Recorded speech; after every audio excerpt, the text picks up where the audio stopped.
Hello everyone! Let's study panghalip pananong. So, review. Ano ulit ang panghalip? English niya is pronoun. Pamalit sa pangalan or noun substitute. So, you can also make flashcards like these to help memorize. So, andyan yung meaning sa likod and examples.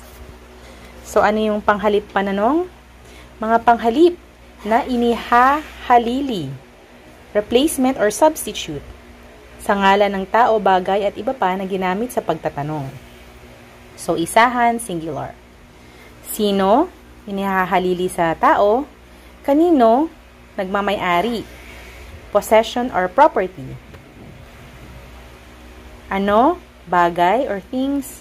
Alin? Pagpipilian. So, when you're asking about choices. Saan? Pook or lugar, places. Ilan? Bilang, number. Kailan? Panahon. When? Ang English niya when. Magkano, gaano? When you're talking about halaga or prices. So, dito sa page, anong page to? 217. Pagsalimbay wika. Letter A, bilugan ang panghalip na pananong na makikita sa tulang ito.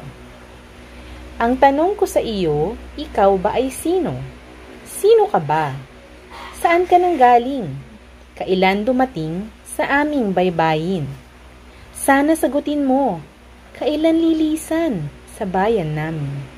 Ilan ang kasama? Alin ang minimithi sa aming lupain? So, ayan. My question to you, who are you? Who are you? Where did you come from? When did you arrive at our shores? I hope you answer me. When are you leaving? Our hometown.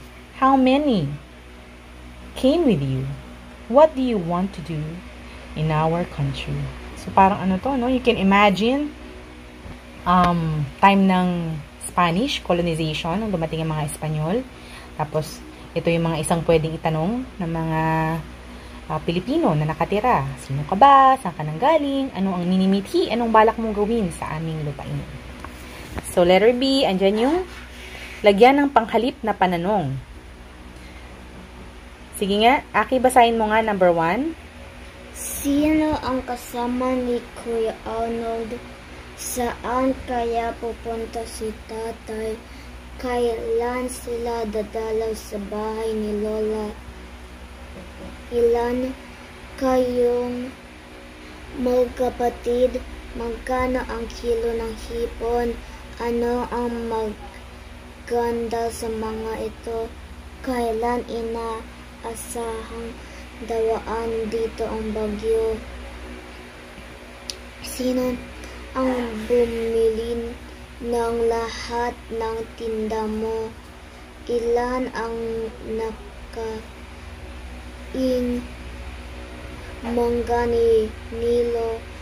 Ano ang ipaliliwanag sa atin ng guro? So, medyo nahirapan dito si Aki kung ano yung gagamitin. Pero may mga cue kasi yan eh. Like, diba, sinabi na pag sino is tao. So, blank ang kasama ni Kuya Arnold. So, parang tao ang tinatanong eh. Kaya sino? Tapos number 2.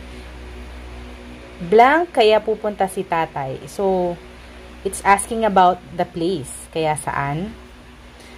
Blank, sila dadalaw sa bahay ni Lola. Kalimutan yung question mark. Nandun na yung lugar eh. So, most likely, tinatanong kung kailan. Ilan kayong magkakapatid? Andun na yung noun. So, hindi pwedeng ano. So, ang tamang tanong is ilan. Blank ang kilo ng hipon. So, sinabi kilo eh. 'Di ba? Yung bigat. Most likely, tinatanong price, halaga. Eh, pag halaga, anong ang guide? Pag halaga, magkano or gaano? Ano ang maganda sa mga ito? May adjective na, may pang-uri. So, mataas ang chance na ano ang tanong. Kailan inaasahang darating dito ang bagyo? So, bagyo na doon na yung ano eh.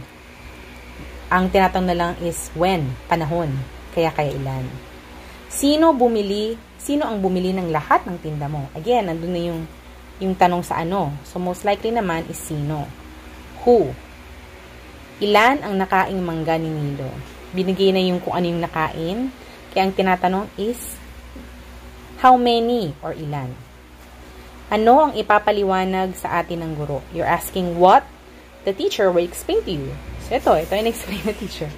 Na-explain ng teacher ay ang panghalip pananaw. So, yan. Read aloud ng tula, read aloud yung mga sagot, and analyze kung bakit yun ang sagot sa mga tanong. Kasi minsan parang akala mo, you can just put any panghalip pananong no. There are appropriates. There are appropriate panghalip pananongs. May tama. Anong appropriate sa Tagalog? Tama or akma. May akma na mga panghalip pananong. Which is ito nga. When you want a replacement for a person, when you're asking about property or possession.